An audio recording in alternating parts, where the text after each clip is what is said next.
Hey guys, so in this video, we'll be looking at how to apologize and forgive in a relationship. So, in all relationships, fights and miscommunications are common, but the apology is never done the right way. So, this leads to a lot of issues that are getting collected over the period of time, and people are not aware that apology itself takes a lot of time and needs to be done the right way. So, here are the few problems that people face when it comes to apologizing. So the first one is fear of apology. Fear of apology is when either of the partner they don't initiate, the apology because of the fear that the other person might take the upper hand and point fingers at them.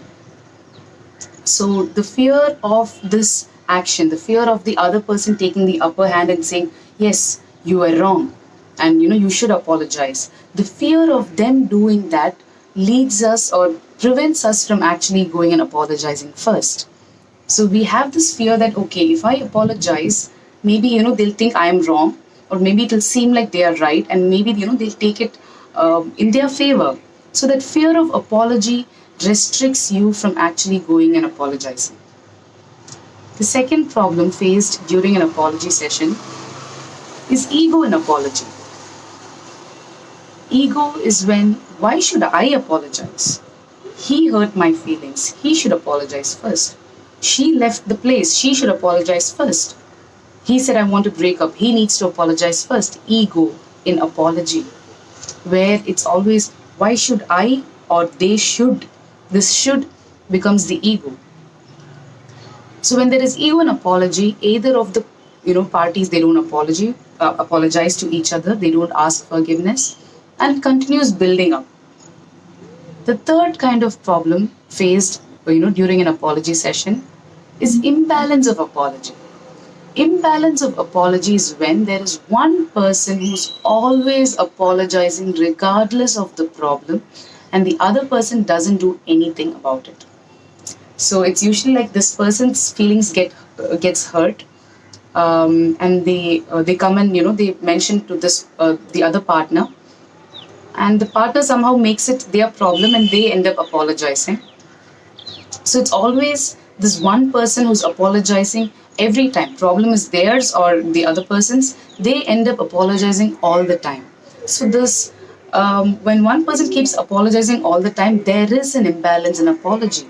The other person takes no responsibility in this action, and they keep saying, "Yes, that's because they're always doing wrong. They're always hurting me," without realizing that they are doing the same to them.